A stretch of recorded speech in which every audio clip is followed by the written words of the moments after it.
4 ఏళ్ల క్రిందట అంటే 2018లో జగన్ ఉత్తరాంధ్ర ప్రాంతంలో పాదయాత్ర చేస్తున్నారు. ఆ సమయంలో అప్పటి ప్రతిపక్ష నేత జగన్పై కోడికత్తితో దాడి జరిగింది. ఓ కేసులో హైదరాబాద్లోని కోర్టుకు హాజరవ్వాల్సి ఉండడంతో దానికి ముందు రోజు మధ్యాహ్నమే విశాఖ ఎయిర్పోర్టుకు చేరుకున్నారు. ఆయన వీఐపీ లాంచ్లో ఉండగా వెయిటర్ సెల్ఫీ తీసుకుంటారని వచ్చి జగన్పై కోడికత్తితో దాడి చేశాడు. ఈ క్రమంలోనే జగన్ భుజానికి చిన్న గాయమైంది. జగన్ తన గాయానికి 12 కుట్లు పడినట్లు చెప్పి 3 వారాల పాటు విశ్రాంతి తీసుకున్నారు. కోడికత్తి కేసు రాష్ట్ర రాజకీయాల్లో అప్పట్లో పెను సంచలనాన్ని సృష్టించింది.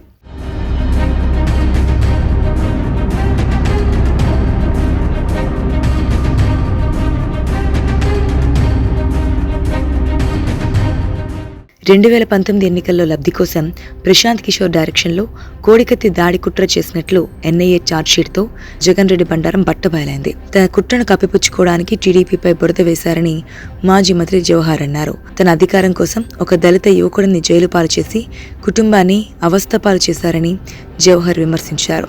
విశాఖపట్నం విమానాశ్రయంలో కోడికత్తి దాడిపై జగన్ రెడ్డి చేసిన డ్రామాలు, ఆరోపణలన్నింటికీ ఎన్ఐఏ దాఖలు చేసిన ఛార్జ్షీట్ చెంపపెట్టులా నిలిచిందన్నారు.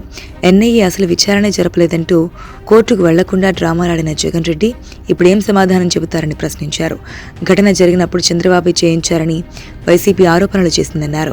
ఆ తర్వాత టీడీపీ సానుభూతిపరుడు హోటల్లో పనిచేస్తున్నారంటూ నిర్వాహకుడి పేరును కూడా జగన్ మార్చేశారని జవహర్ తెలిపారు. ఇప్పుడు అసలు నాటి ఘటనతో టీడీపీకి గాని రెండో వ్యక్తికి గాని ఎలాంటి సంబంధం లేదని ఎన్ఐఏ తన విచారణలో బయటపడినట్లు తేల్చి చెప్పింది.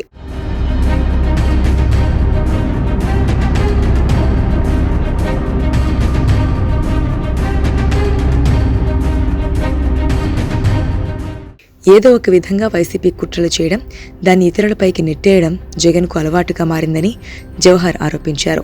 ఎన్ఐఏ ఛార్జ్షీట్ ప్రకారం ఇప్పుడు కోడికత్తి కేసులో జగన్ ఏం సమాధానం చెప్తారని మాజీ మంత్రి జవహర్ ప్రశ్నించారు. గుండెసూది గుచ్చుకున్నట్లున్న గాయానికి గుణపంతో పొడిచారంటూ జగన్ సహా వైసీపీ నేతలు ఆనాడు రాద్ధాంతం చేశారన్నారు. జగన్ ఈ కేసులో కనీసం విచారణకు హాజరవ్వకుండా దళిత యువకుడిని 4 ఏళ్లుగా జైలు పాలు చేయడం దారుణమన్నారు. దళితులపై దాడులు చేయడం, హత్యలు చేయడం, తప్పుడు కేసులో ఇరికించి జైల్లో పెట్టడం జగన్కి అలవాటుగా మారిందన్నారు. ఆనాడు జగన్ రెడ్డి నాటకాలన్నీ ఒక్కొక్కటిగా బయటపడుతున్నాయని, జగన్ వ్యవహార శైలి ఏంటో తెలుగు ప్రజలకు అర్థమైందని జవహర్ అన్నారు.